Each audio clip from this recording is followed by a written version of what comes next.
오늘은 지난번 POW, POS에 이어서 PBFT 이후에 추가적인 알고리즘을 설명드리려고 합니다. 다른 알고리즘에 비해서 여기는 중요도가 떨어지지만 이제 다른 컨셉들 이런 게 있다 이해해 주시면 또 도움이 될 것 같아서 몇 개만 찝어서 설명드리려고 하고요. 첫 번째는 이제 NEM이라는 블록체인입니다. NEM이라는 데서는 이제 중요 증명이라는 걸 사용하는데요. 여기 중요 증명에서는 이제 POS랑 DPoS를 둘 다 씁니다. 그래서 POS를 할 때 이제 POS의 공통점이 스테이킹을 먼저 해야 된다고 했죠. 그래서 여기선 만 베스티드 코인이 있으면 참여를 가능합니다. 그 다음에 델리게이티드 하베스트는 이 스코어라는 거를 만 베스티드 코인을 넣고 딴 사람한테 위임해 줄 수가 있어요.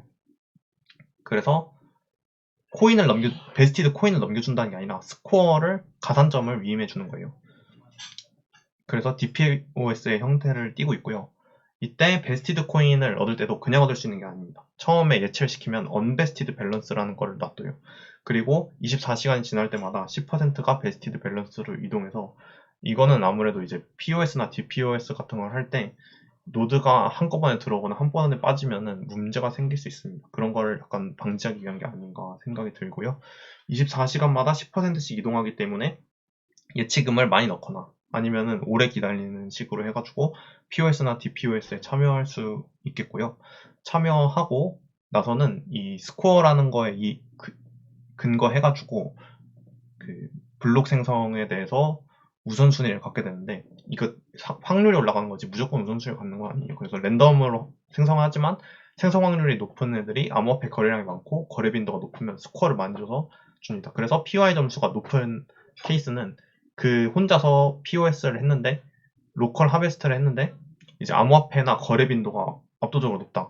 아니면은 다른 이제 암호화폐량이랑 거래 빈도가 있는 애들 여러 명이 DPoS 형태로 한 명한테 스코어를 몰아줬다 하면은 그쪽에 블록 생성 확률이 올라가게 되겠죠. 그래서 이렇게 그 채굴 대신 하베스트라는 수확이라는 단어를 표현해가지고 로컬 하베스트, 델리게이티드 하베스트, 그 다음에 베스티드 코인도 언베스티드 코인, 베스티드 코인 이런 식으로 나눠가지고 그 언베스티드 밸런스로 처음에 칙을 받고 베스티드 밸런스로 24시간이 지날 때마다 10%씩 받게 해가지고 이런 식으로 여러 합의 알고리즘 내용을 섞어서 관리하는 식의 이제 블록체인 NEM에 대해서 설명을 먼저 드렸습니다. 다음은 IOTA예요. IOTA는 이름에서 알 수 있듯이 IoT에 특화된 블록체인입니다. IoT에 특화돼서 이제 DAG, 다이나믹 어실릭 그래프라는 뜻에 있는데 이게 일단 선형이고 다이렉트 선형이고 이제 사이클이 안 돌아가고 그 다음에 그래서 비선형 그래프거든요. 그래프 형태를 띠고 있어서 비선형 그래프인데 그, 그 선형으로 이렇게 가고 여기서 이렇게 회귀를 하지 않습니다. 다시 자기가 자기로 가지 않고 그냥 앞으로 쭉쭉 뻗어나가는 식으로 그래프가 형성됩니다. 이 그래프가 형성되는 거는 트랜잭션을 처음에 처리할 때 얘는 증명 과정을 이전 트랜잭션 중에 두 개를 아무거나 골라서 처리를 해줍니다. 그래서 두 개를 처리해서 예를 들어 WX를 처리한다 하면 W는 다시 이전 두 개를 처리해 주겠죠. 이런 식으로 그래프가 그려지면서 이게 엮이고 엮여가지고 트랜잭션을 서로 검증해주는 식으로 해서 되게 빨리 검증을 해주는 그런 DAG 데이터 스트럭처를 갖춘 이런 합의 알고리즘이고요. 이런 DAG 데이터 스트럭처를 가진 알고리즘이 또 여러 개가 나오고 있습니다.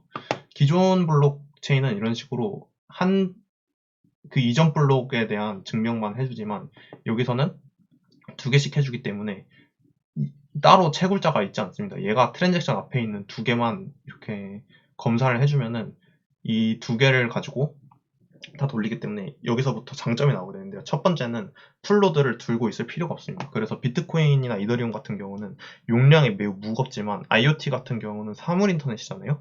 그러면은 작은 물건에도 컴퓨터가 들어갈 수 있어야 됩니다. 그래서 용량이 크면 안 되는데 그 부분을 이렇게 합의 알고리즘 과정을 되게 간소화시키고 되게 새로운 시각에서 봐서 트랜잭션을 두 개만 검증시켜주는 걸로 끝내버렸고요.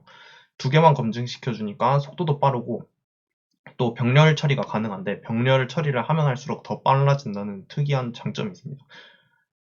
그래서 진짜 IoT에 특화된 걸 딱 보실 수가 있는데요. 이 아이오타의 탱글에서는 이제 문제점이 또 있습니다. 그래서 이거 장점 먼저 다시 정리하면 IoT에 적합한 IoT 특화된 블록체인이고 생성 주기가 0.5초에서 1초 이내라고 하고요. 그 다음에 비순환형 블록체인. 제가 아까 설명 잘못했는데 순환형이 아니라 비순환형 블록체인입니다. 그래서 DAG 형식이라고 불리고요. 이게 비순환형이라는 거는 이제 일직선으로 쭉쭉 뻗어나가고 자기가 자신한테 순환해서 돌아오는 일이 없이 한쪽으로 방향만 이렇게 나가가는 비순환형. 아니 이 모양을 이 자료 구조 그래프라고 하거든요. 그래프 형식이다. 이렇게 하면 되고요. 이게 트랜잭션으로 연결되고 본인이 직접 검증해서 채굴자가 따로 필요 없고 병렬성으로 빠른 처리 속도를 냅니다. 본인이 직접 검증한다는 건 수수료도 없다는 거예요. 그래서 여기는 이제 수수료를 내고 합의 과정을 거치는 게 아니라 그냥 트랜잭션 2개만 검증해주고 끝나는 되게 빠른 구조를 취하고 있습니다. 근데 이렇게 2개를 할 때 팁 셀렉션이라고 해요. 이거 이전 트랜잭션 중에 2개를 아무거나 고르는 건데 이거를 무작위로 하는 게 랜덤리스 워크입니다. 근데 이런 무작위로 하다 보면은 이제 레이지 팁이라고 해서 오래된 팁을 먼저 선정하는 식으로 해서 트랜잭션 처리가 잘 이루어지지 않는 문제가 발생할 수 있어요. 예를 들어서 1번이 여길 다 훑고 지나가야 되는데 그냥 바로 이 앞에 거 2개를 이렇게 A랑 C를 해버린 거예요. 그럼 이 중간 과정은 검증을 다 못 받잖아요. 그럼 여기에만 트랜잭션이 몰릴 수가 있겠죠. 그런 걸 막기 위해서 커뮬레이티브 웨이트라는 개념을 도입했습니다. 직관전적으로 승인받은 트랜잭션 수를 커뮬레이티브 웨이트로 기록해가지고 예를 들어서 얘는 하나씩 받았으니까 1이고 얘는 하나 받고 2개 받았으니까 3이고 이런 식으로 해서 이 트랜잭션을 많이 거치면 거칠수록 가중치가 높아져가지고 그냥 이렇게 하면 가중치가 낮지만 이렇게 막 모든 트랜잭션 여러 트랜잭션을 이렇게 많이 거쳐가지고 가면 가중치가 점점 높아져서 가중치가 높은 쪽으로 유도를 시키는 커뮬레이티브 웨이트 개념을 도입했고요. 그 커뮬레이티브 웨이트는 그 가중치를 의미하고 그 가중치가 높은 쪽으로 가는 거를 이제 랜덤리스 워크가 무적이고 가중치가 높은 쪽으로 가는 걸 이제 웨이드 워크라고 합니다. 커뮬레이티브 웨이트가 높게 기록된 팁을 선택해서 레이지 팁 문제를 방지한 거죠. 하지만 또 이것도 너무 높게 설정하면 그쪽 경로로만 집중되기 때문에 좋지 않아서 적절한 웨이티드를 주는 게 커뮤니티 웨이트를 조절해 주는 게 중요하다고 합니다. 물론 아이오타에서도 이중지불 문제가 발생해가지고 이중지불 문제가 발생한다면 이제 포크 같은 거에서 동시에 블록이 생성될 때 어떤 걸 선택해야 되냐는 문제가 발생할 수 있습니다. 비트코인에서는 저희가 POW인 비트코인에서는 이제 롱지스트 체인 룰을 썼었고요. 그때 이더리움에서는 고스트 프로토콜 썼는데 여기서는 커뮬레이티브 웨이트가 높은 애를 선택해서 이중지불 문제를 방지했다고 합니다. 그럼 오늘 이렇게 2가지 합의 알고리즘을 추가로 살펴보았습니다. 감사합니다.